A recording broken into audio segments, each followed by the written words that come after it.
What is going on, Notre Dame fans? Mike Singer, Tim Hyde, live on the Blue and Gold YouTube channel. It is a Wednesday night. Great night to do a show. Tim couldn't speak yesterday, so it kind of worked out with Tim being ill yesterday. And today's a great day to do a show because Notre Dame had its first spring practice today. Tyler Horka from Blue and Gold, who got to see the allotted periods that Notre Dame allowed the media to see. So Tyler's in the IAC and outside where the quarterbacks were thrown for a bit. So we'll bring him on here shortly. And of course, I'm with Tim Hyde, who's drinking some tea and looks good as always. Tim, I know that's rowback, and what is that? Is that a home field underneath? Yeah, I think so. Yeah, I think it's an old school home field green right there. There he is, an old Notre Dame. So I'm rocking my rowback. So yeah, use code Blue Gold 20. Pot of gold the other day, spring football. So it's all good. It's all good. Hey, for all the people that were like losing their minds 2-3 weeks ago, right? When I was like, Notre Dame fans are like ridiculous right now. It's like, who's not visiting in the next month? That's what I want to know. It's every day, Tim. It's every single day. Exactly. This guy's locking in a spring visit. This guy's an official visit. Seriously, go to go to blueandgold.com, go to the recruiting news tab, and it's just locks and visit, schedules visit, locks and visit, schedules visit. How about Tim? They had a 4-star 2025 recruit on campus for an official visit this week. Do you even see that? Yeah. And not going to talk about it. It's my premium intel. Your boy over here's had a good run of luck breaking some news. It's been very nice. I'll take it when I can get it. Don't jinx it. Don't jinx it. Let's see this thing play out. He's got like a bunch more visits to go, but he's hell of a 25 little cherry on top right there. That would be crazy. Yeah. Could potentially be a 7-man defensive back class. That would be wild. We'll see. Folks, please hit the thumbs up on this video. Subscribe to our YouTube channel for more content.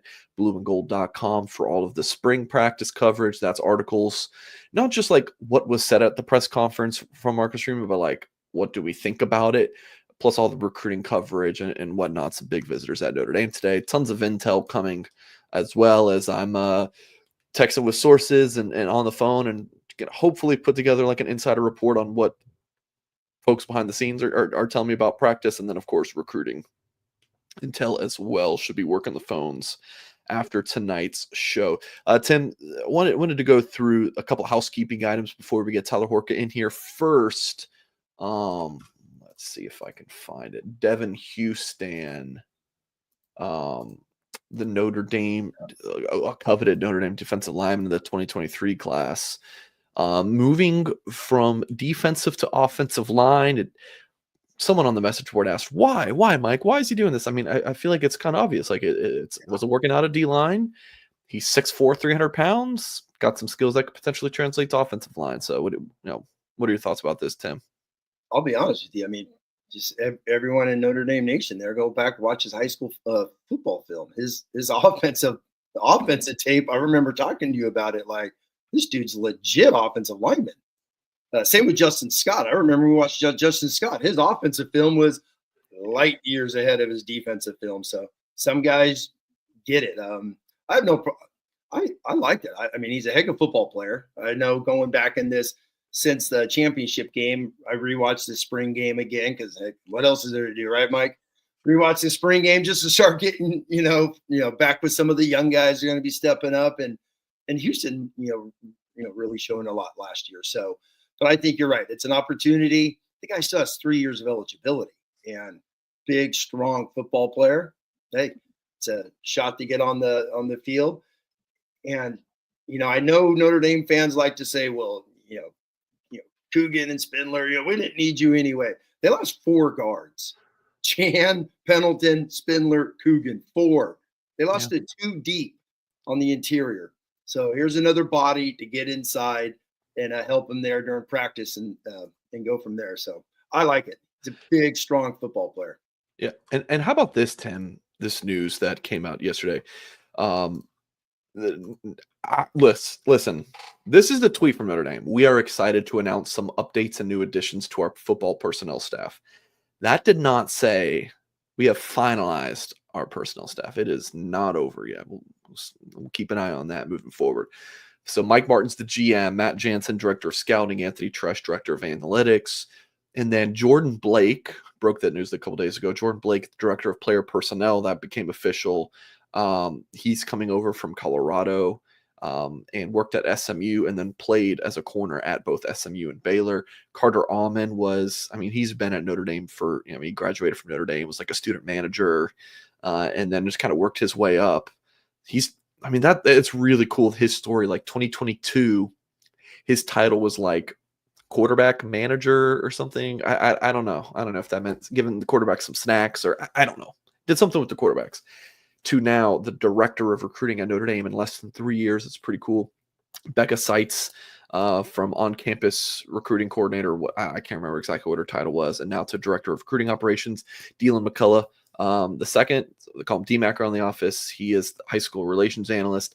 Myron Tungavaloa Amosa, director of recruiting advancement, Notre Dame, bringing over MTA from LSU, and Ariella Ellis from Virginia State, director of on-campus recruiting. So Notre Dame bolstering their recruiting office with personnel staff, we should say, with these new hires, Jordan Blake, Myron Tungavaloa Mosa, and Ariella Ellis. Pretty cool to have a former captain working in the recruiting office, so he can talk about 4 for 40, and he can talk about Notre Dame and playing for Notre Dame.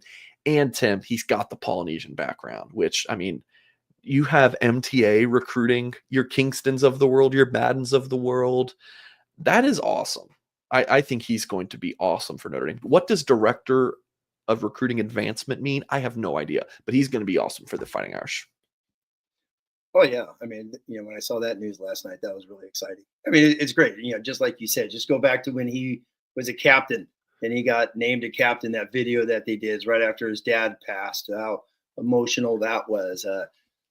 Early playing all the way to captain. A heck of a career for MTA. And yeah, you're right. It's just great to get him back, a player back, a captain back. Someone who was in the NFL for 2 years, obviously was a year with Brian Kelly last year. So that was really nice. And a real quick on Carter Allman, is he the one that went away for like 90 days and came back last year? Was that the West Virginia or something? That was Caleb Davis. He went to Troy. Davis, who's now at San Diego State. Gotcha. Okay. I couldn't remember. I knew there was someone that left, came back, but I know he's an alum, and I think Becca's an alum too. So, yes. Yep. So you got two in the office who've been in South Bend forever, so they know the ins and outs. They're pretty cool. Real quick story on Blake. His dad is John Blake, which I found out. John Blake is one of the. He's like Ed Ogeron when it comes to recruiting. As far as D lineman, iconic, legendary recruiter. Horrible head football coach. He was the head coach at OU, I think right before Stoops took over. So, but man, I met him long time ago. That guy recruited the heck out of Southern California. And I remember meeting him a handful of times. So when I heard that, I was like, man, talk about flashbacks. I was like, God, John Blake. I haven't heard that name in a long time. So that was really exciting. And his son is just loaded with Texas ties, almost like going back to Blanchard, trying to get a guy with Texas ties, just – and I've been telling people for the longest damn time, it's like, people want to argue about or to complain about wide receivers.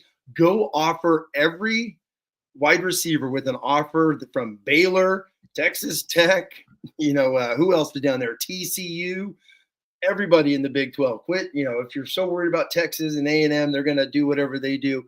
Texas all they do is throw the damn football.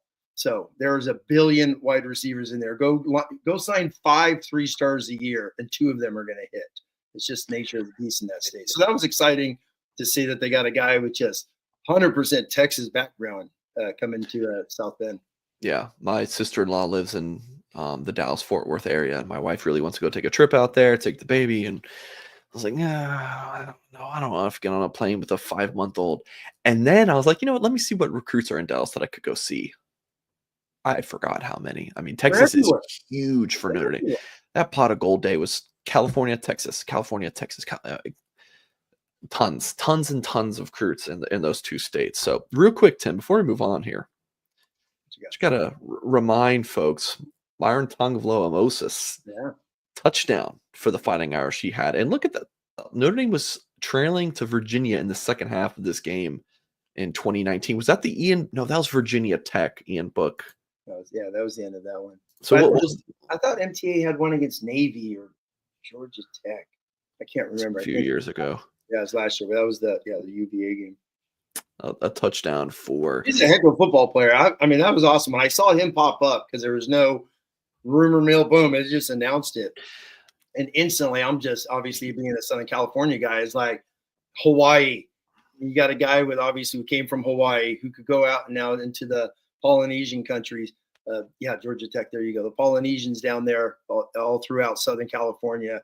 He's going to have a connection there. So that was really exciting just to see his name and him coming back to Notre Dame. Yeah, love it. Tim, you know what else I love? So for Factor, what you're about to talk about, I put in an order like 2 months ago, and I put it in for the week it was last week, the week before we were doing the ad read. I forgot about it. So I get, hey, my wife goes, hey, honey, something's at the door for you. So I go and I see the box that says Factor on it. And I am absolutely pumped up because there's my smoothies that me and my wife love. I think for me, I'm a pretty big dude. I eat a ton. This Factor is the perfect lunch. It's a busy work day for me. 2 minutes in the microwave. Not all food can be microwaved and still be good. This stuff, I don't know how Factor does it, but 2 minutes in the microwave and it comes out so good. I tried butter chicken for the first time. I'd never had butter chicken. Factor gives me butter chicken, and it had this like cauliflower rice and this amazing sauce and some broccoli. Phenomenal. Cannot recommend Factor enough. I tell you guys this with advertisers. If I get, really into it and I'm just fired up during an ad read, I truly do believe in it.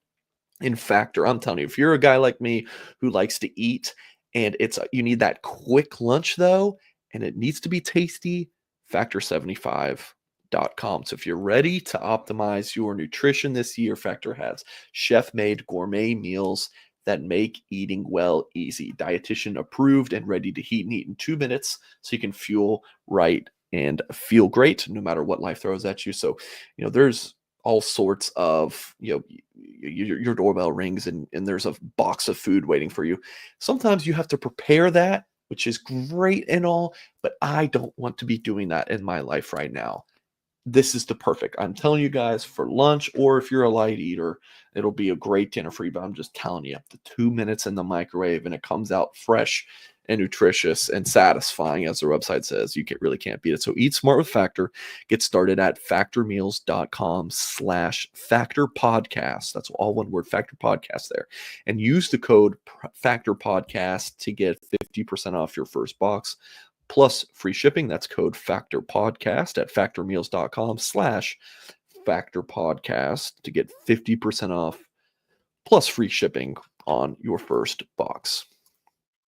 Appreciate Factor 75 for sponsoring today's show. And I will say I had 2 meals. I don't remember what they were, but they both had bacon in it. I was like, what is it? It's unbelievable. So, hey, if you order Factor, get whatever's on the menu with bacon, get it. It was seriously, Mike, it was like really, really good.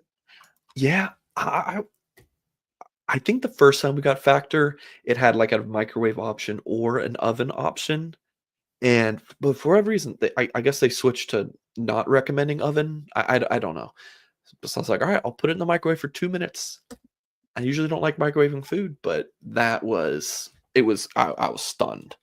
I couldn't believe it. Factor is awesome, guys. I'm telling you. All right, let's bring in Tyler Horka. Put you in the hot seat down here. So Tyler, spring ball's back already. Season ended 2 months ago, almost to the day.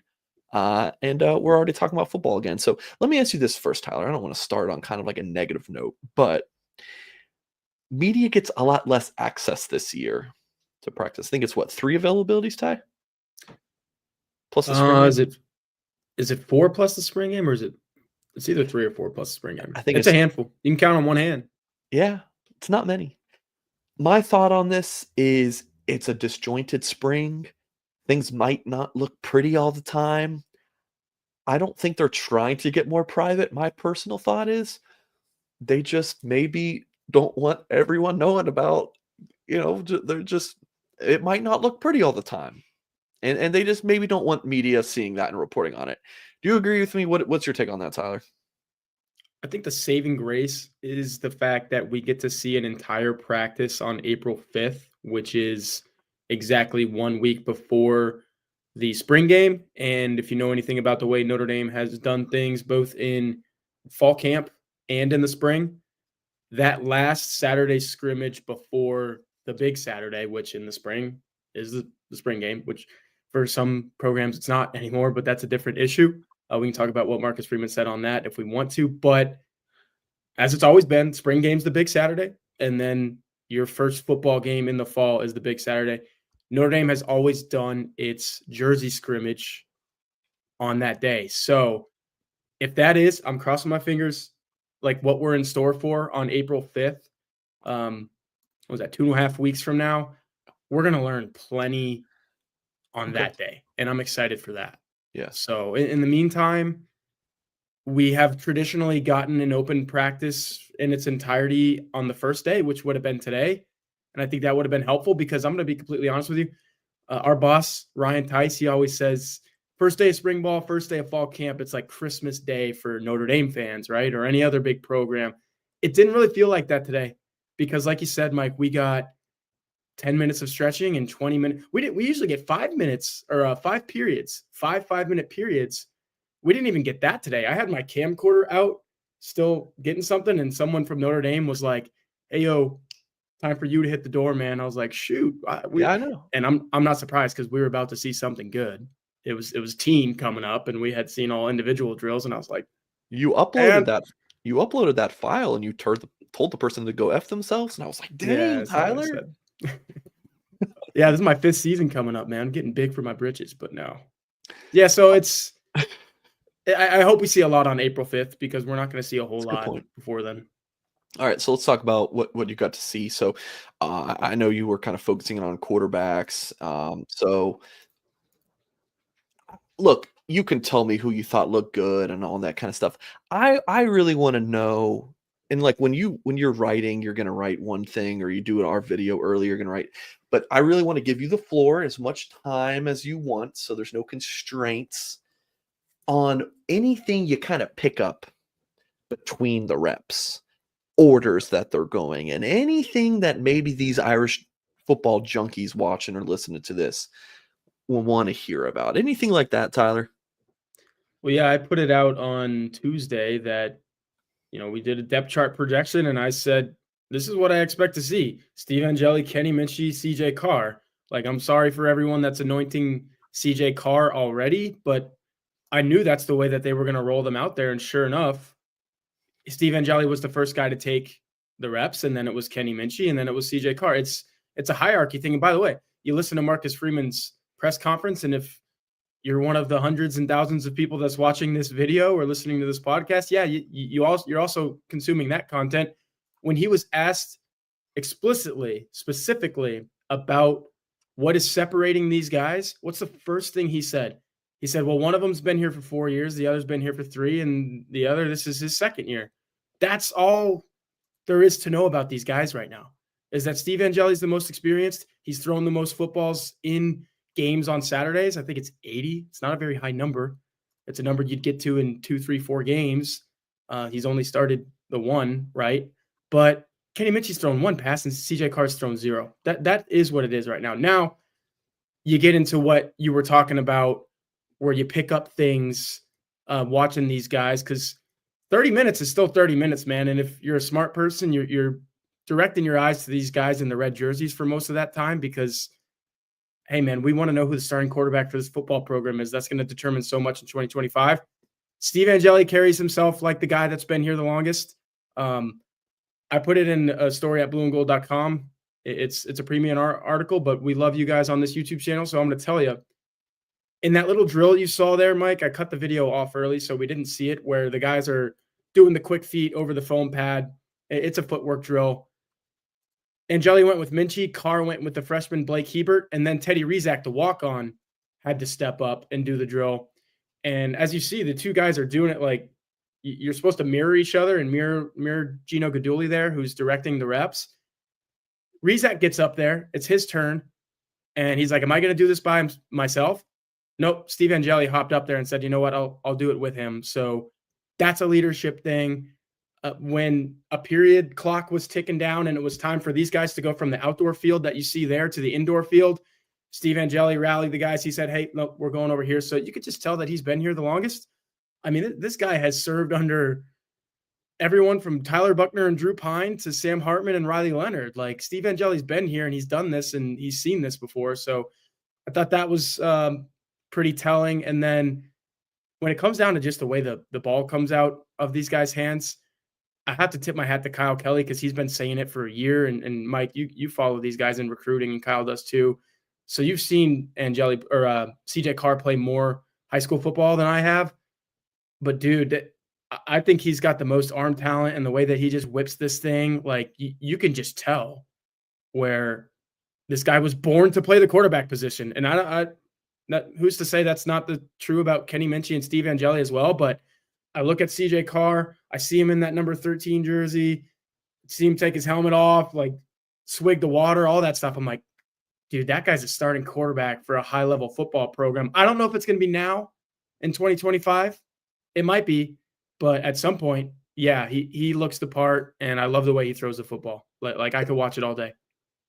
That video that we just played, I did not have that downloaded on my computer. Did you? What? How did I miss that? Okay. Tim, anything from you want to ask to Tyler real quick before I go back and ask him some more? Well, just going back, just going back to the very first thing you guys talked about, where Tyler's. I'm the opposite, Tyler. I'll be honest with you. When you say you're going to see a lot, you're going to see a lot, but who are you going to watch? So, you know what I mean? I wouldn't be surprised if it's limited. It's the week before the spring game. I don't know. That's just my, because I know I was talking to Kyle and he was telling me about, how you guys are going to get that one big practice. And then it's like, well, who the heck, who is going to be there? Because even moving forward, heck, today, just look at the offensive line that went out there. Is there maybe what offensive line? What offensive line, Tim? I'm saying one of those five guys is going to start that was out there today. So It's like, and I'm thinking about that big scrimmage you're going to. There might be 106 sacks. So it's going to be like, who the hell is going to be able to complete a pass? And then who are the wide receivers in that thing? So that was, and that was one of I think one of the last questions today was on the wide receivers, like which I brought up when me and Singer a couple of weeks ago. That was one of my big questions heading into spring is how do you grade these wide receivers when they're really they're obviously great. Seeing Greathouse out there today was awesome because he's one of the ones you want rest. That guy's going a million miles an hour. That was awesome to see.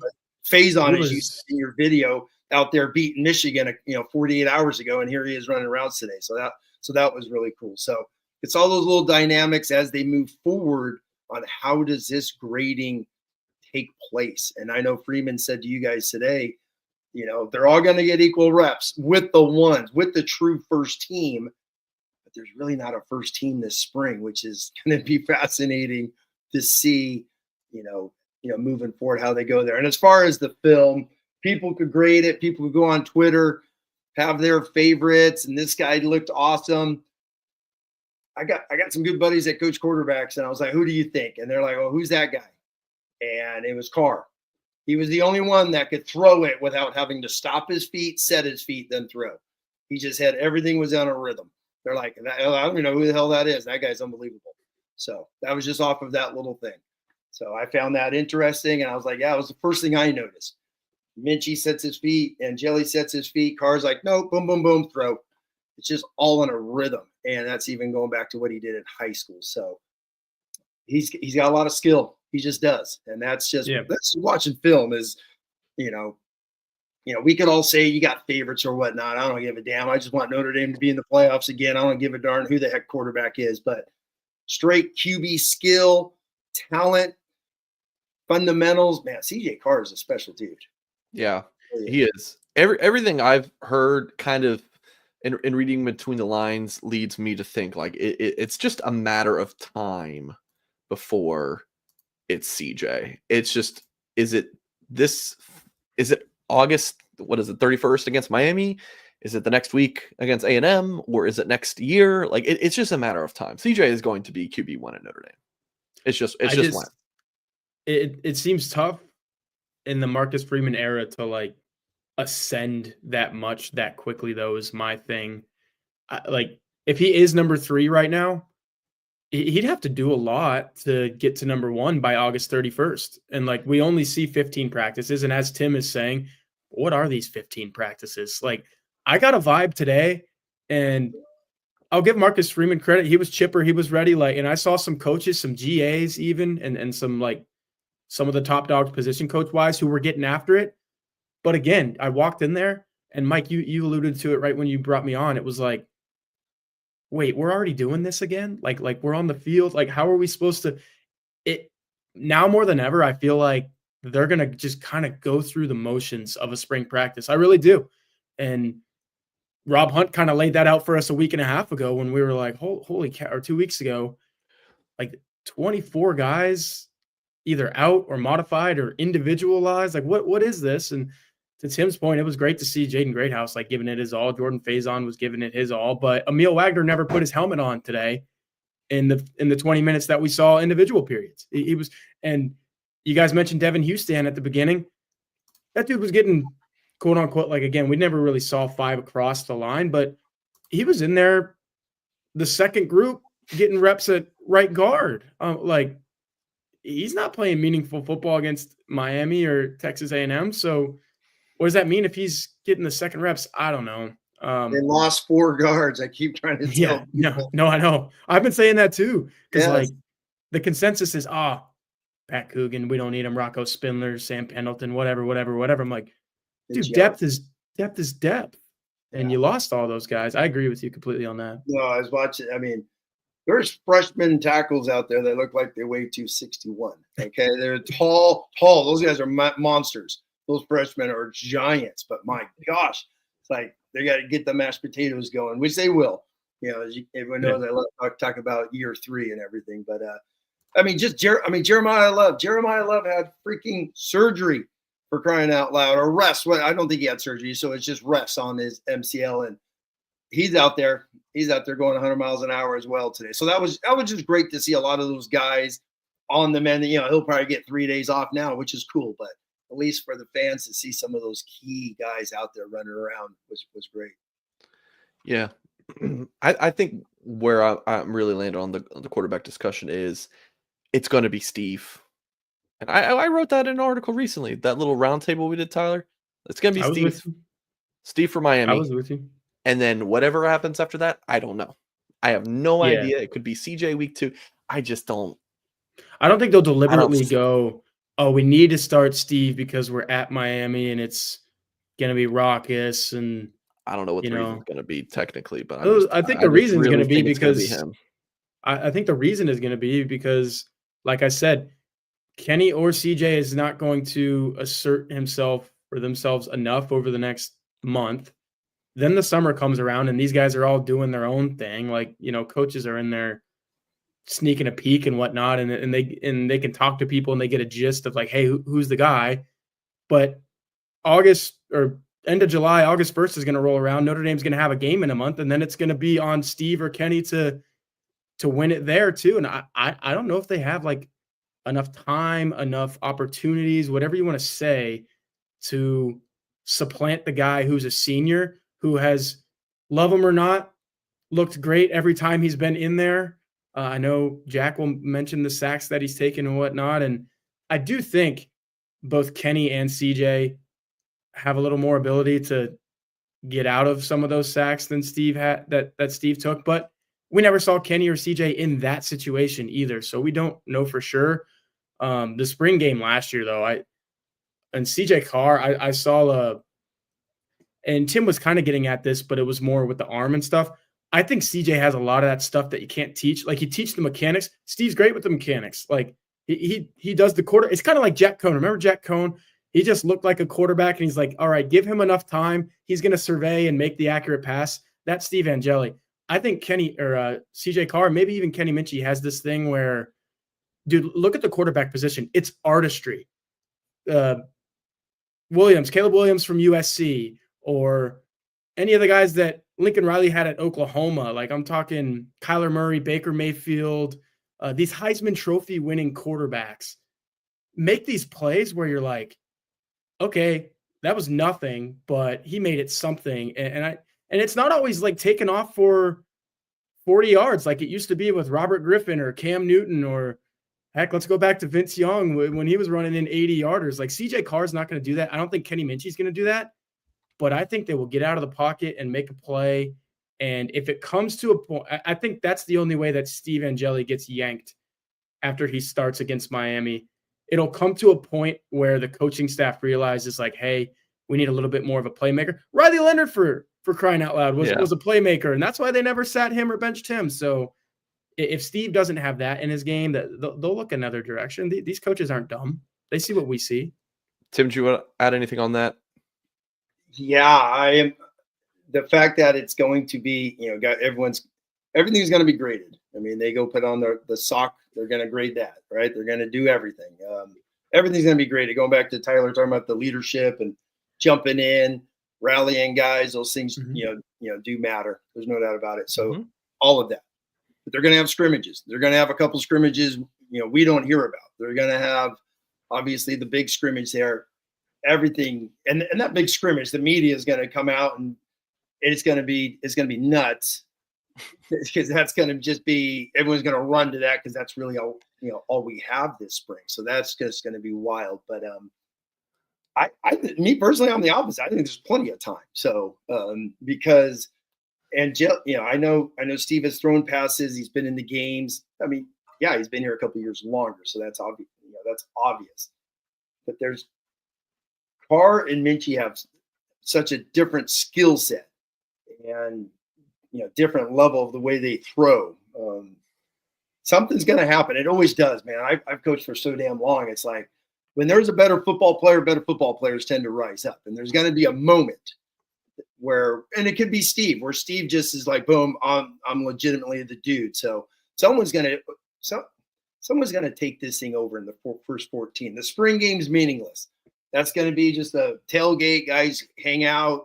We go have fun. We watch it and we break it down and all that stuff. But come on, there's going to be more guys sitting out of that game than there are the first practice today. So that's going to be a freshman fest.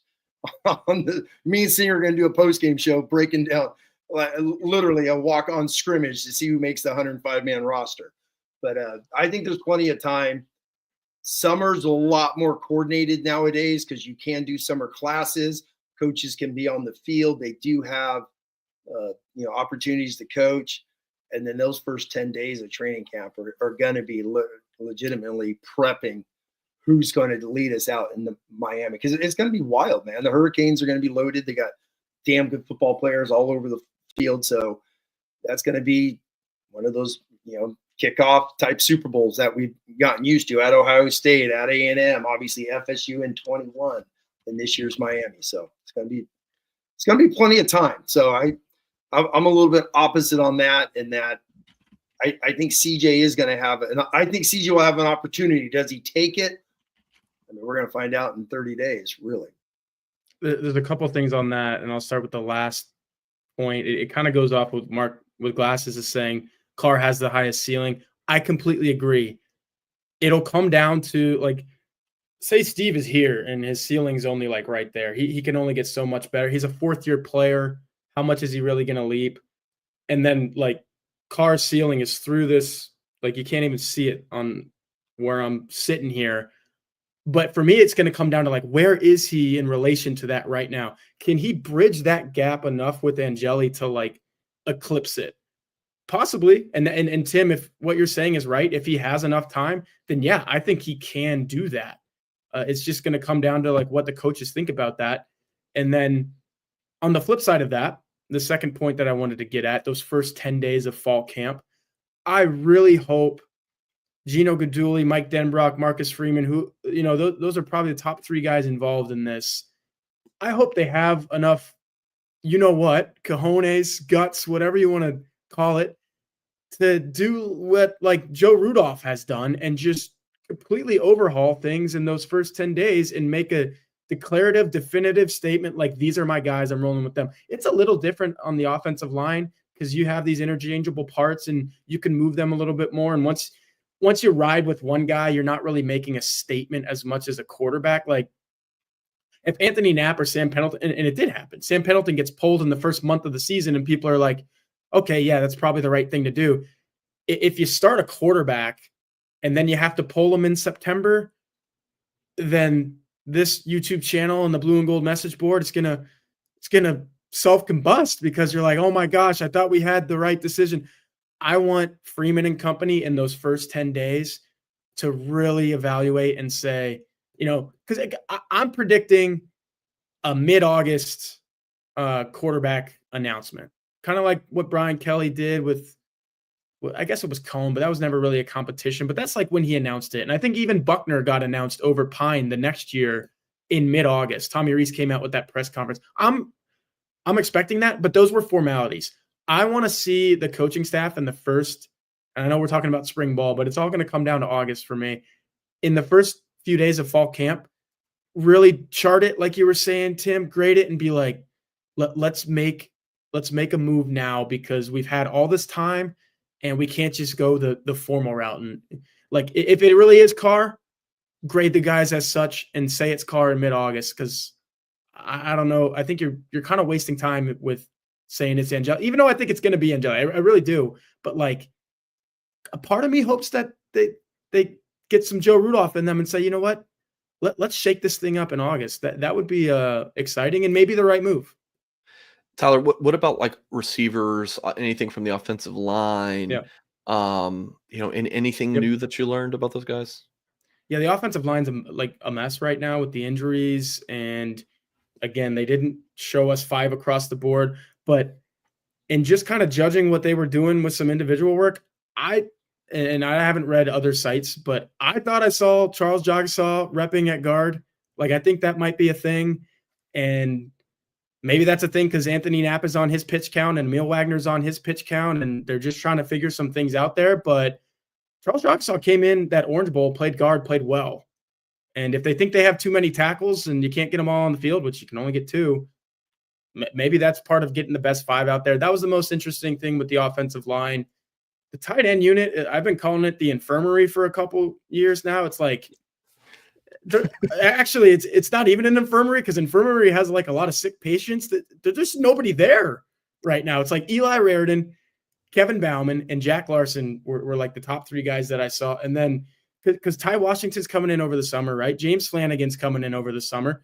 Cooper Flanagan is out there in shorts and a t-shirt, which was nice to see him walking around. The guy blew out his Achilles 2.5 months ago, and he didn't have any braces or anything on. So that was good, but that's an interesting unit right now. And like, I hope maybe James Flanagan is like the next Mayer type, Evans type, because I don't know if I see it with Raridan, and it's partly because of the 2 knee injuries, and Kevin Bauman's had the 2 knee injuries. It's just it's the infirmary. I'm calling it the infirmary. Maybe it sticks. Maybe I got to eat that word when these guys ball out in the fall, but that's kind of where that unit is at. Running backs, I mean, it's awesome to see all 6 of those guys out there. Like, DeBron Payne looks good. Looks like he didn't lose any of that lower body strength that made him what he was a couple of seasons ago. I don't know if he gets back into his role because guess who else looks good? Aeneas Williams, and he's repping number 22 like he wore at Hannibal High School in Missouri. He's a dude. Jeremiah Love is a dude. And Jadarian Price out there, like, for my money, I think it's the best collection of running backs in the country. And you go from Dylan McCullough to Juwan Sider, like, those are 2 of the best running backs coaches in the country. That unit is set. The receivers. Will Pauling look good? Will Pauling was doing these individual drills like you see here, but then when they went to routes on air, wasn't running them. Okay. So that's his individualized plan there. I like he's like maybe like a James Harrison or Jaden Harrison on, I don't want to say steroids, but like, I think you plug him. Yeah, the build, I was impressed because like, he looks quick, but he also looks like he can take a hit, bounce off a hit. You don't get to 800 yards at his size without being a dude, and I think he's a dude. And I've been saying all along, like, put him in the slot, which, by the way, let's get to on the receivers here. When they went out for routes on air, and typically the top 3 guys will go out there and start that drill running from side to side. And the names are, as you would think, especially with Malachi Fields not being there. I think Micah Gilbert was a little limited today as well. Jaden Greathouse, Jordan Faison, KK Smith. There's the KK Smith that Mike Denbrock's been talking about, right? The Will Fuller comparisons. Greathouse was boundary, Faison was slot, and Smith was field. So you've seen Greathouse play a lot of field, a lot of slot, almost exclusively slot last year. He looks bit like we forget how big this dude is, and he's quick for his size, but like he's a decent sized dude. Maybe not the height, but like in terms of body composition, it's there with him. Interesting to see him repping the boundary. And then Faison, I think, 1, the ankle limited him last year. 2, if he would have been able to play more slot, but they just wouldn't take Greathouse out of the slot, I think that's like the truest home and the most natural fit for him too. So it's a lot of moving pieces with these guys. I do think eventually your top 3, when Fields gets here, has to be Fields, Greathouse, Faison. Like there's Faison in the slot there. But I mean, I think you put Greathouse at the field and then keep Faison in the slot. Like, does everything about Jordan Faison not just scream? And you can see KK Smith coming in the picture there as well. Slot receiver, like I think that's where he's got to be. And then the reason why they put Greathouse in the slot last year, though, is because his freshman year, he wasn't really doing much at the field. So interesting group. And then it all comes back to what Marcus Freeman kind of said in the press conference today was some of these younger guys have like got to make contributions. Otherwise, this thing is not going to come together. Because, yeah, you do get Malachi Fields and Will Pauling, but that's only 2 guys. And you lost all the transfers that you brought in last year, and then you bring in a bunch of freshmen. So I think Jerome Bettis looks like big and looks like he could play right now. Elijah Burris, he doesn't have any needs to get bigger, limitations or anything like that. So it's about them maturing at a rate faster than like a Cam Williams or something. But it's just you're going to need, I completely agree with Marcus Freeman, you're going to need some of these guys to just go out there and break through the barrier, because that's what hasn't happened, and that's what needs to happen for that group to be better than it's been, and it hasn't been very great. Mr. Horka, appreciate your time hopping on the show today, man. Giving us all Absolutely. the scoop on intel on practice today. Yep, thank you guys. All right, Tyler Horka, Blue and Gold beat writer. So yeah, it is a little disappointing that media didn't get to see the full practice like they usually would, but still some stuff to glean, and appreciate Tyler for popping on. So, Tim, thoughts about some of the things you heard from Ty? Yeah, wide receivers. Don't do it. I'm not doing it. I'm not touching. I'm not doing it either. But it's you can talk about them. I'm not. I can't do it. It is definitely an improved group. We'll do that. Okay. If I've been saying it's C+, it is a C++ now. It is definitely, I mean, it's just body wise, the way they run, the way they look. It's definitely a different group of athletes. You don't have big, slow guys outside. Let's just say what it is. You could go a bunch of fast guys all over the place. KK Smith, Logan Saldate. People keep forgetting about Saldate. When you go back and watch his film, and then he was a 10-7 track guy in the state of California. And I know you've talked about him over the last year or two with some of your intel. The guy just moves good. He's going to be a good football player. He's going to get on that field. I totally see that. Richardson, if they list him at 6 foot 166, if he's 166, then what am I? 192. How's that? I'm not. So that guy, I saw some film on him. His body is literally all the same. It's just length. Yeah. Length and the same. Arms and legs are all the same build. So that guy is definitely going to be molding in that weight room. Burris, hey, I was never on the Kaiser bandwagon. He was a stud this year. Burris, I was like, yeah, his high school film looked all right. He's nothing amazing, because Notre Dame didn't, they lost out on so many amazing wide receivers. I thought really liked the way he ran. Okay. Going back, rewatching him, I'm like, okay, all right. Senior year was great. Yeah, yeah. Maybe when I was watching him, it was like, yeah, because they lost out on 26 other guys. So, but obviously he's coming from a Jersey Catholic, so Love that. he definitely has some of that in there. So that's interesting. The tight end is definitely true. What Tyler says. It's just Different year. It's just different for Notre Dame with tight ends. It's not 12 and 13. bodies. Recruiting's been odd there, so to speak. So we'll see how that, plays out. With some of ththese guys, because they haven't gone out and gotten the 6'6" number one, top 2 or 3 tight end in the country. They just haven't. So it's been weird for tight end and how many guys it's in the NFL. How they don't get pick of the litter every year, I'll never understand it. So it's been like that. So 26 class could change it because they are on a lot of dudes to be visiting. So and they need 2, I think. They're taking 2. They got it. Who's the 23 tight end? So Larson was 24. 23 was Tim. Flanagan. It was Flanagan. Yeah, because he's not going to play. He's got the Achilles, so I'm not expecting him. No, I'm just thinking about tight end recruiting. So you you lost. So let's go back to the 2020 class. That was my first class covering Notre Dame. So it's like Mayer and Bauman. Mayer. So it seems like the top of the top tight end recruits. You got Mayer. Evans ended up being that, right? Like he maybe didn't finish as high as would have hoped for, but Mitch Evans was. I mean, he had his moments, right? Like it was just injuries, and the offense did change in terms of tight end usage. It partly because of partly Mitch Evans was dinged up, but also like you just didn't have as much 12. Notre Dame just didn't. But it's not about the 12.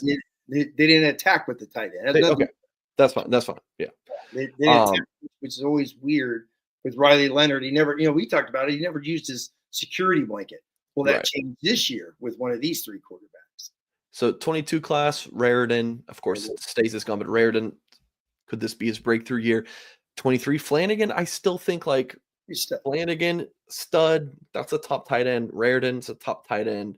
24 Larson is a nice player, but maybe limited physically. And then 25 Flanagan, I think, might be the best prospect that Notre Dame's taken at tight end since Mayer, like as a prospect. Whoa, okay. Well, at tight end. We could have this. I don't think so, but at tight end, I am zero putting him on the same planet as Michael Mayer as a high school recruit. That's not what I said. I said he's the best tight end Notre Dame has landed since Mike Mayer. As a recruit, I think James Flanagan is. That's what I'm saying. They haven't gotten out and gotten a ton of they've not signed a Michael Mayer. Yeah, exactly. So you think, Eli Raridan was really good though. It would be him or Raridan. So to your original point, I'm curious on Flanagan. I'm curious to see what he does. Yeah, you got 2 Flanagans, Cooper, James, not related. Yeah. But to your original point that Notre Dame is not like recruited like the 5-star tight ends as much. It is surprising at Notre Dame, but I like then you go through it, you look at it in a vacuum, you're like, Raridan was like I think some sites had him as the top 100 player. Cooper Flanagan, at De La Salle, which we loved. And then James Flanagan is a freak show athlete. He simply is. He's a top 100 player. So I think he's a top 5 tight end in the 25 class. But there you go. Tim, as we kind of wind down the show, and folks, please hit the thumbs up on this video. Subscribe to the channel for more content. Pot of Gold was on Monday. Notre Dame offered, I think it was the final tally ended up being like 94 guys, and some guys with some strong Notre Dame connections, including one that our buddy Mike Goolsby talks about. Julius Jones, was running backs when he was at Notre Dame. Fighting Irish offered Julius Jones' son. Then we talk all the time about Notre Dame and these legacies. They love to recruit them, and people say, well, where's the 5-star receiver? Julius Jones may well end up being a 5-star receiver. So Notre Dame offering his son, and he's probably going to get to campus soon, Tim. I like it. No, I mean, I like it. As long as his mom's didn't play soccer, then Notre Dame has a shot, right? So talking about the 2 Mosleys there, if people don't know. So not every legacy comes to Notre Dame, as we know. But no, he's talented. The guy's got a lot. He's fast, man. He's just his dad was unbelievable. So bring those wheels like his dad did, and yeah, that'll be nice. That'll be nice. No, talented. I mean, super talented. You get Aquinas with God, Notre Dame. Who was the last Aquinas guy? Drew White. Drew White. Before that, White's had obviously Sam Young started for 4 years at right tackle as the Aquinas guy. So Aquinas is one of those great high school programs. Like, how's Notre Dame not down there every year, or at least someone visiting? So this is nice to. I know it's a legacy, but it's nice to see Aquinas on a recruit coming up to Notre Dame and check it out. So that's really cool. Yeah, so definitely love Notre Dame offering Julius Jones Jr. We just talked about Flanagan. James Flanagan. Well, Notre Dame offered his younger brother Richie, 6'3", 265-pound. I'm not sure if that's an outdated height weight, but defensive tackle. See Notre Dame landing him. He'll be on campus for the Blue Gold game. We reported that previously at Blue and Gold, and I have predicted him to land with Fighting Irish as well. So Richie Flanagan looks pretty good to end up at Notre Dame. Again, his brother, an incoming tight end, and his dad, of course, Jim Flanagan, former Notre Dame defensive lineman. Which is funny because two completely different bodies. Richie is just your perfect sophomore, defensive interior football player in high school.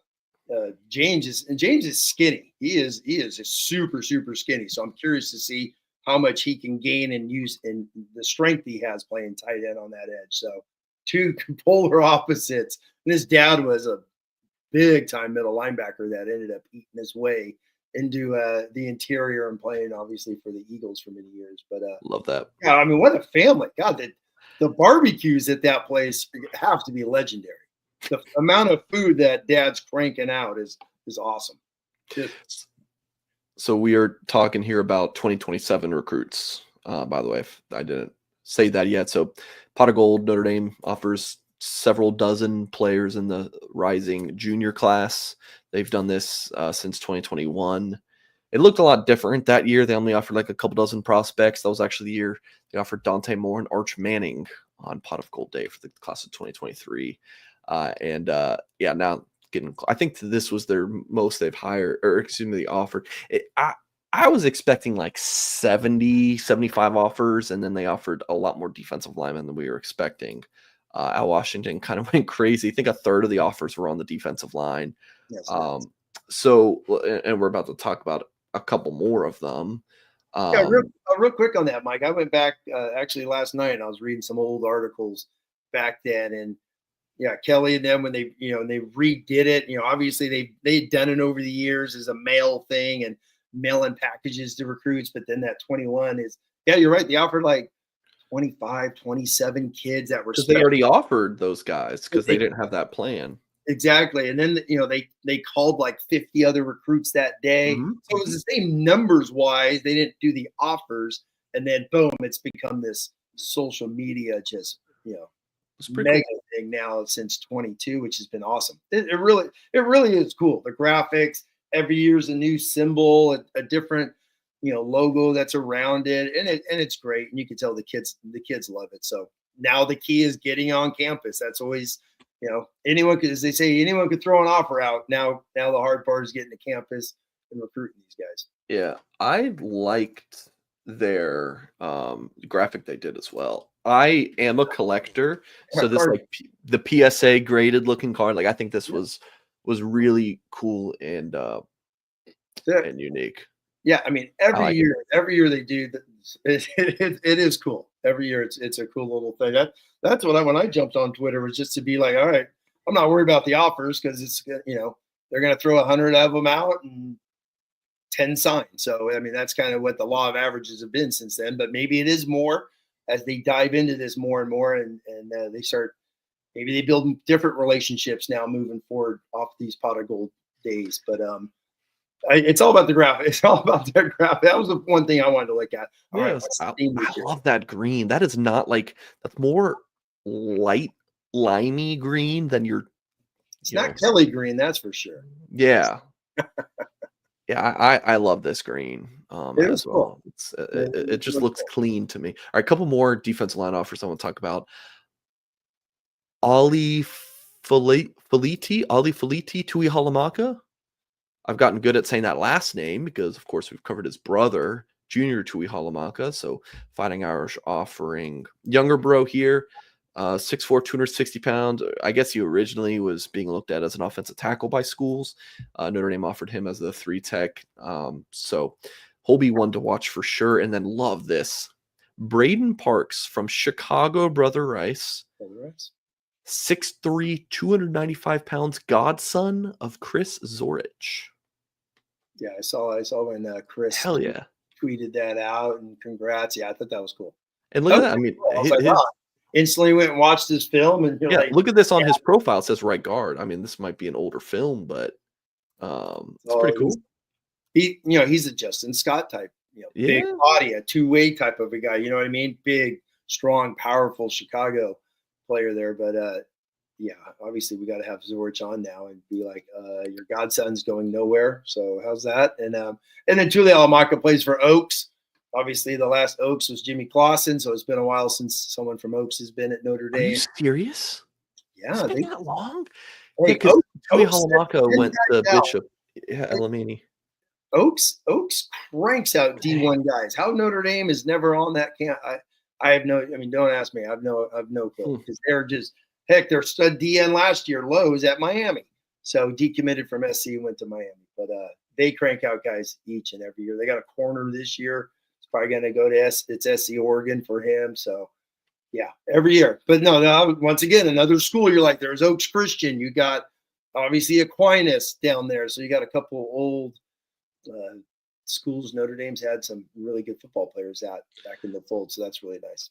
Greg called it slime green. I don't know if that's an official color, but I feel like that's pretty damn accurate. Nickelodeon is that Nickelodeon green right there. There you go. There you go. I like that. All right, Tim, that's going to do it for this show. Appreciate you for your time tonight. Hope you're feeling better. And folks watching, please hit the thumbs up on this video. Subscribe to the channel for more content. Tyler only was focused on offense. Jack Sobel was focused on the defense, and then Kyle Kelly had a report on the freshmen. So you can find all about that at blueandgold.com. So Tyler only talked about the offense today because we saw he was focused on the offense. But we had 3 men there and a photographer, so lots of coverage over at blueandgold.com. So if we're ending the show and you're wanting more, blueandgold.com is the place to go.